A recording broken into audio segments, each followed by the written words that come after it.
Hi guys, very warm welcome to World Book Fair 25. And right now we have very special author with us. He have written Asatya. It's a different syllable, and his name is Harshit Raghuvanshi. So before getting into questionnaires, let Harshit be briefing you about his book and what he has written. Please, Harshit. Thank you so much, Anu, for this wonderful introduction. So this book, Asatya, A Tale of Reality, is my debut book, and it is basically a philosophical commentary on various topics like perceptual truth, absolute reality, illusions, consciousness. Uh, it deals with these different aspects of philosophy, and basically it's just about my life. And I've put in all the teachings of the various spiritual leaders, my own experiences into these books, and I've verified, cross-checked by multiple authors, multiple thinkers as well. Many of my friends who have been delved into philosophies. Right? So it is a gist of all these different things. So Harshit, tell me one thing. मतलब you are young right now, and you have written this. एक काफी deep topic आपने लिखा है. So कैसे वो thought कैसे आया एंड वो चीज कैसे आपने उसको आगे परसिस्ट किया? मतलब क्योंकि सपोज थॉट आया भी इतने यंग माइंड में you are made to get distracted. So वो चीज कैसे पॉसिबल हुई? मतलब वो डिस्ट्रैक्शन को कैसे अवॉइड किया आपने? To basically, I would say इसका आंसर जो है ना, see, like since childhood, मैं थोड़ा सा introvert type था. Okay okay. So I guess मैं वी ऑल आर, मतलब तो इतना इंटरेक्शन. Absolutely. तो मेरा ज्यादा इंटरेक्शन होता नहीं था इन चीजों में, and I was thankful to these things कि मैंने ज्यादा कुछ ना बहुत ज्यादा चीजों में मैं इन्वॉल्व हुआ ही नहीं. सो जो भी चीज मैंने जानी वो अपने एक फ्रेश पर्सपेक्टिव से जानी. मुझे कभी किसी और का पर्सपेक्टिव मुझे थोपा नहीं गया. I was like a fresh slate, you can say. Okay okay. So सारी चीजें स्टार्टिंग से क्लियरली मैंने चेक करी, ऑब्जर्व करी, ऐसा कुछ. बट इस बुक में मैंने यही लिखा है, लाइक जिसका जो फर्स्ट चैप्टर है, which is based on perception, कि हमारे जो परसेप्शन होते हैं वो कैसे फॉर्म होते हैं हमारी life. You know maybe by media, maybe by the politics, the books our teachers, our history, friends, families, relatives, of course. So basically इसमें यही मैंने बात करी है कि ये चीजें हमारे परसेप्शन को फॉर्म करती हैं, एंड इनसे कैसे, इन परसेप्शन से कैसे हमें अलग होना है, हमें अपना खुद का एक परसेप्शन कैसे बनाना है. ठीक है. तो सपोज ऐसा कोई मेजर परसेप्शन जो आपका, मतलब ऑब्वियसली आप you are born and brought up in family, तो कुछ ऐसा एक मेजर परसेप्शन होगा जो बाद में टूटा होगा जाके. डेफिनेटली. तो वो क्या है? इस काफी सारे होंगे, नो डाउट काफी सारी चीजें उसमें इन्वॉल्व होंगी, बट कोई एक मेजर चीज जो आपका मतलब काफी आपका माइंड ओपन कर दिया उस टाइम पे, आपको reach you at a different psychological level. Okay, understood. इसे एक छोटा सा इंसिडेंट है मेरी लाइफ में जो बहुत ही टर्निंग मोमेंट रहा है मेरी लाइफ में. One day I was just having a normal sleep. ठीक है. So just at a night I woke up and I realise कि यार अभी तक से मैंने जो जिंदगी जी है ना, it's completely fake. Like it was running in the dream actually. Then I realise कि यार अभी तक से मैंने जो कुछ भी एक्सपीरियंस किया है यार, ये सब झूठ है. लाइक मेरे पेरेंट्स हैं भी कि नहीं, मेरे जो फ्रेंड्स है वो मेरे फ्रेंड्स हैं भी कि नहीं. लाइक मुझे एक ऐसा रियलाइजेशन हुआ कि जैसे जैसे कोमा से उठने के बाद जो होता है, एग्जैक्टली कि मैं कहाँ हूँ, क्या कर रहा कि हूँ. मैं वो एक रियलाइजेशन हुआ मुझे छोटा सा, एंड उसके बाद से things started changing, and this is how it ends with this book. So मतलब स्टार्टिंग से you have been in a different उस डिस्ट्रैक्शन से दूर रहे. तो वो कॉलेज लाइफ में भी, अब suppose you are ongoing in college right now और you have passed out. No, I have pass my college in 2022. तो वहां पे भी काफी सारी डिस्ट्रैक्शंस होती हैं जो आप you can't avoid, it's unavoidable. तो वो एक पर्टिकुलर मैसेज को देना चाहोगे आज की यंग जनरेशन को, being a young author right now? So वो क्या एक मैसेज जो लोग काफी सारी चीजों के पीछे भागते हैं. I hope you can understand what I am trying to say, कि लड़कियां हो गई, गाड़ी हो गई, पैसा हो गया, सारी चीजें. तो वो कैसे अवॉइड कर सकता है कोई एक पर्टिकुलर सिर्फ एक थॉट प्रोसेस से? क्या क्या वो हैबिट करनी चाहिए? ओके, सी इसमें ना आई वुड से कि don't avoid it. Don't avoid it. Reason being उसको ज्यादा उसमें और ज्यादा लाइक उसमें घुस जाओ. अच्छे से उसको जानो। बट डोंट यू थिंक उसमें घुसने के बाद उसका रिजल्ट वो चीज नहीं निकलेगा जो you are expecting? See I believe ना कि जब तक हम उस चीज को ज्यादा अच्छे से समझ ना जाए ना, पूरा अंदर घुस के, you know, then we can not realise कि एक्चुअल में उसकी वर्थ है क्या। फॉर एग्जांपल देर नहीं हो चुकी होगी बाहर निकलने फॉर की। एग्जांपल आई वुड से कि अगर मुझे लगता है कि यार मुझे इस चीज की एक्चुअल जाननी है कि उसकी क्या वैल्यू है। Like I would give you example, you take a 1000 notes या 500 रुपीज का नोट लो, आप एक बैगर के पास जाओ, उसके लिए वो सेम 500 का नोट कुछ और वैल्यू होगा। एग्जैक्टली। बट अगर किसी बिलियनर के पास भाई 500 का नोट लेकर के जाओ, उसकी वैल्यू कोई और होगी। हाँ। ठीक है, बट 500 रुपीज की एग्जैक्ट वैल्यू क्या है?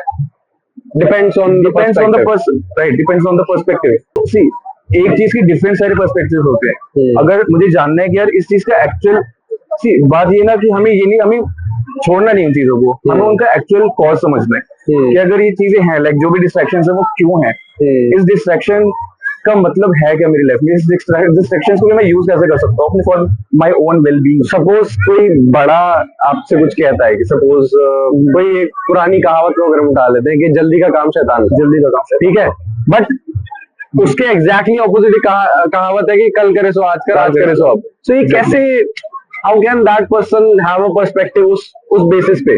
दोनों चीजें डिफरेंट है, दोनों बड़े बूढ़ों ने कह के चले गए हैं, अब उनसे पूछ भी नहीं सकते कि आपने ऐसा क्यों कहा था, तो वो क्या, उसमें क्या थॉट प्रोसेस होना चाहिए? सी आई बिलीव ना कि बस काम हमें करना चाहिए, टाइम भी अपने आप हो जाता है। सी बिकॉज हम लेट हो रहे हैं, यूनिवर्स लेट नहीं हो रहा। ओके, सो यूनिवर्स अपने टाइम पर ही चलता है। सो सेइंग काइंड ऑफ कि अगर चीजें आपके प्लान के अकॉर्डिंगली नहीं है तो they are running through a universal plan. That's very great thought at this young age, because हम जैसे I'm 26 year old right now and मेरा ऐसा कुछ thought process नहीं है, I'm all into distractions एक हद तक, काफी चीजें। That's very great thought. So coming back to your book basically, and how did you come up with the title असत्य? असत्य, ओके, मैं इसके लिए ना बहुत सारे टाइटल्स मैंने फिल्टर आउट किए, टू बी ऑनेस्ट। लाइक पहले मैं इस बुक का नाम रखना चाहता था perception alchemy. Perception alchemy, okay. But मुझे ऐसा रियलाइज हुआ कि यार ये बहुत ज्यादा लोगों को हिट नहीं करेगा। मैं कुछ ऐसा चाहता था कि जो बहुत ही आई कैची हो। ओके। और ये जो वर्ड है असत्य, ठीक है, ये अगर इसको देखा जाए it is a truth, and इसको दूसरी तरीके से देखा जाए तो it is a false, exactly. And यही इस पूरी बुक का सोल भी है कि, तो इस बुक का सोल भी यही है कि मोस्ट ऑफ द थिंग्स जो हमें सच लगती हैं वो झूठ भी होती हैं, एंड जो हमें झूठ लगती आ रही है, जो हमें बताया गया है कि यार ये चीज गलत होती है, चीज झूठ होती है, उनका भी एक रीजन है, उन्हें भी हमें जानना चाहिए। बिकॉज जब तक हम जानेंगे नहीं वो चीज क्यों गलत है, हमें नहीं पता रहेगा कि एक्चुअली सही चीज की वर्थ क्या है। एग्जैक्टली। तो वो बेसिकली आप कहना चाह रहे हो कि वो इल्यूजन्स को ब्रेक हमें करना चाहिए अपने ही पर्सपेक्टिव से, एंड दैट्स वो चीज हम एक्सपीरियंस कर सकते हैं विद डेल्विंग इनटू इट। ट्रू, अगर जब तक हम उस चीज को जानेंगे नहीं तो वो चीज नहीं खत्म होगी। That's what you are trying to say. Okay okay. So कितना टाइम लगा इस पर्टिकुलर बुक को लिखने में? अगर आप सपोज आई एम सेइंग कि अगर आपने फर्स्ट वर्ड लिखा है उस बुक के लिए, कितना टाइम लगा आपको ये खत्म करने के लिए? ओके, सी इसको सिर्फ लिखने का जो टाइम गया वो अप्रोक्सीमेटली 10 months to 12 months के आसपास था, अराउंड अप्रोक्सीमेटली 1 साल। बट इसका जो थॉट बिल्डिंग जो था ना, जो मेरे माइंड में चलता आ रहा था बहुत टाइम से, वो अप्रोक्सीमेटली 2-3 years से चल रहा है। बिकॉज जो मैंने अपना एक्सपीरियंस बताया ना, जो एक सडन हिट हुआ था कि यार एक जस्ट कोमा से मैं बाहर आया हूँ, उस दिन के बाद से like things started changing actually. Okay, so वो अब बीच में कभी ऐसा लगा आपको कि यार मैं क्या कर रहा हूँ ये बुक, क्योंकि एक होता है ना, एक यंग माइंड होता है, वो सोचता है कि यार बुक लिखना बड़े लोगों के लिए है, उम्र दराज लोगों के लिए है, तो कभी बीच में ऐसा थॉट आया कि ये नहीं यार it's getting out of hand, या फिर राइटर्स ब्लॉक आया हो बेसिकली? डेफिनेटली ये थॉट आता था। इवन लोग बोलते भी थे कि यार ये पहले करियर सेट कर लो, उसके बाद बट हम जैसे यंग, सो जो मेल होते हैं फैमिलीज के, उनके ऊपर काफी सारा प्रेशर होता है। ट्रू, बट यू नो इसका एक मेरे पास कॉन्ट्राडिक्टरी आंसर भी है। ओके, यू नो जब हमें बेसिकली पता नहीं है कि हमें एग्जैक्टली करना है, बहुत सारे लोगों को नहीं पता है कि हमें क्या करना है एंड क्या नहीं करना, but you just think like I would also recommend the audience to think in this particular way कि just think कि यार मेरे पास अभी पूरी लाइफ नहीं है, मेरे पास बस 7 दिन है जीने के लिए, तो हम क्या करेंगे? हम बैठ के अपने ऑफिस जाएंगे, या हम बैठ के अपने इंस्टाग्राम स्क्रॉल करेंगे तो देखेंगे यार फॉलोअर्स क्यों नहीं हुए थे। नहीं, हमें पता है कि बस 7 दिन हमारे पास जीने के लिए। हम तब हमें पता चलेगा कि यार एग्जैक्टली मुझे क्या करना है। वो एक जो रिस्पॉन्सिबिलिटी है ना, एक रियलाइजेशन होगा अपने कामों को लेकर। बट डोंट यू थिंक उस टाइम पे मतलब काफी ऐसी चीजें इंसान कर जाएगा जो उसे नहीं करनी चाहिए? सपोज अगर मैं कहूँ, इट्स अ सेइंग आल्सो, जिंदगी 4 दिन की है और आज चौथा दिन है। अब if I am living in the moment at the last moment, तो मैं काफी चीजें ऐसी कर जाऊंगा जो मुझे नहीं करनी चाहिए। सपोज मैं किसी के थप्पड़ मार दूंगा, मुझे नहीं मारना चाहिए, तो वो चीज आपको लगती है कहीं ना कहीं वो डिसबैलेंस हो सकता है वहां पे? सी, जो थप्पड़ मारने वाली जो बात है ना, हाँ। वो एक्चुअल में उसके अंदर वो थी, पहले से भी थी। ठीक है। वो उस चीजों को फेक करता आ रहा था। बेसिकली वो उस माइंडसेट के साथ अपनी रियलिटी उसने शो करी होगी, राइट? तो अगेन बात ये आती है ना कि वो अभी तक से उसको ये रियलाइज होना चाहिए कि यार अभी तक से मैं जो लाइफ जी रहा था वो भी एक फेक थी। मैं अपने इमोशंस को अगेन अंदर दबा करके बैठा हुआ था। तो यार मेरा बस यही कॉन्सेप्ट है कि अगर तुम्हारे मन में जो भी आ रहा है तुम उसको रियल वे में जियो। अगर तुम्हें थप्पड़ मारने का मन कर रहा है, पहली तो बात है कि मैं सजेस्ट नहीं करूंगा थप्पड़ मारना किसी को रैंडम। मैं वायलेंस को अगेन सपोर्ट करता भी हूँ, बट नहीं भी लाइक ऐसे रैंडमली तो नहीं सपोर्ट करता। सपोर्ट किस केस में करते हैं वो जानना चाहेंगे ऑडियंस हमारे जरूर।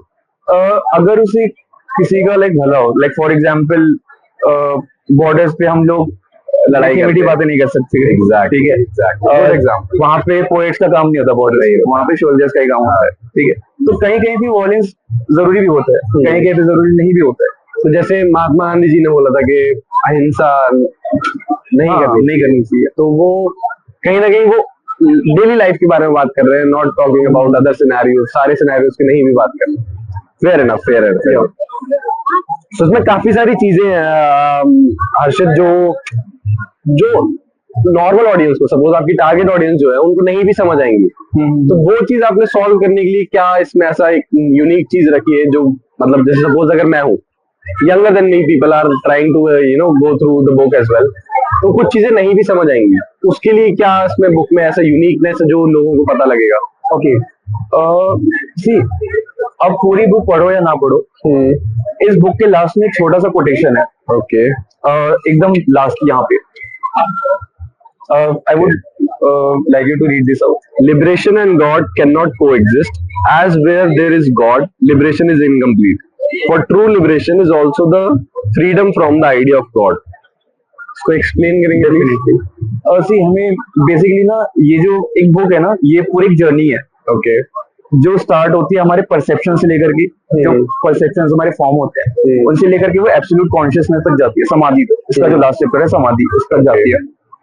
अब इसमें लोग एंड गोल क्या समझते हैं कि हमें भगवान के पास जाना है।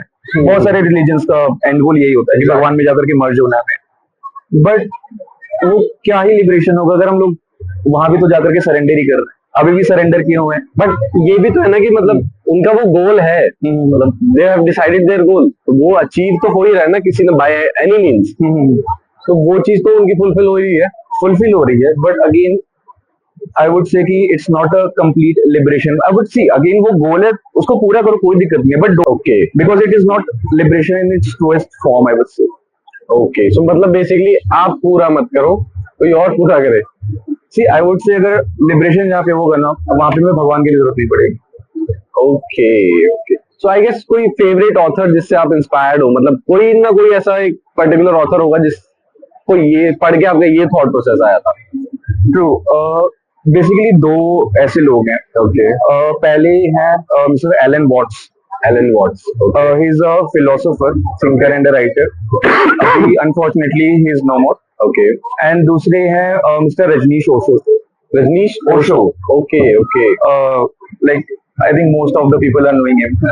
ओशो, तो वो स्पिरिचुअलिटी एंड इन सारी चीजों से you develop this mind.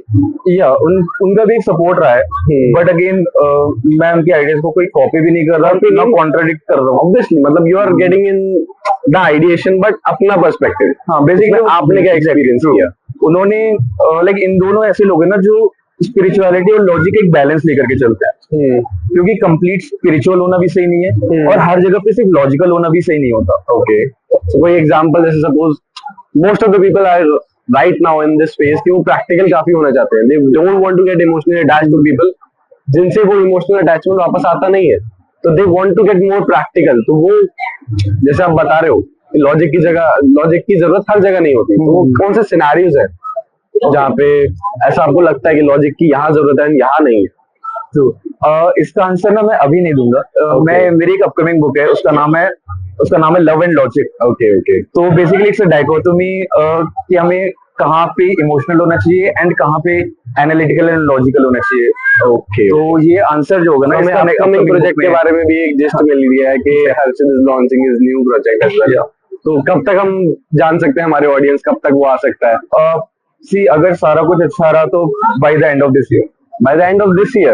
Great, great, great. So any particular last message जो आप अपनी जो budding authors हैं, जो budding people who are trying to write, मतलब but वो लिख नहीं पा रहे हैं, they are stuck somewhere, they are not finding the right willpower. तो उनको ये क्या मैसेज देना चाहेंगे आप? ओके, मेरा एक सिंपल मैसेज यही है, आप अपना काम करो, करते रहो, मिस्टेक्स करो। अगर तुम मिस्टेक्स नहीं करोगे यार, कहाँ से सीखोगे? बिकॉज हर कोई कर रहा है यार मिस्टेक्स, पॉलिटिशियंस कर रहे हैं, भगवान भी करते हैं मिस्टेक्स, तो तुम भी करो यार। कोई शर्म वाली बात नहीं है कि तुमसे गलती होगी। और अगेन बहुत सारी ऐसी चीजें जिन पे मैं बात करना चाहता हूँ मिस्टेक्स को लेकर के भी। तो हमें ये सिखाया जाता है ना कि यार मिस्टेक्स नहीं करनी चाहिए, but mistakes is the most fundamental वे जहाँ से कोई चीज सीखी जा सकती है। इसलिए अंधी अंधी गलतियां करो यार, रिपीट मत करो। रिपीट करना गलत है, क्योंकि फिर वो क्योंकि फिर वो ये दिखाता है ना कि तुम सीख नहीं रहे हो। बेसिकली गलतियां करो, बड़ी से बड़ी गलतियां करो, उनको सीखो, आगे बढ़ो और नई गलतियां करो। That's it. Harshit Raghuvanshi. And so basically, he's a young author. He's trying to tell you ideas of new budding authors as well. And जो उन्होंने जो एक level reach किया है in terms of psychological and all this stuff. So I'll recommend you to please go read Asatya, available on Amazon, Flipkart, and Google Store. And thank you so much for Thank you so much. finding out the time and doing this with us. Thank you so much.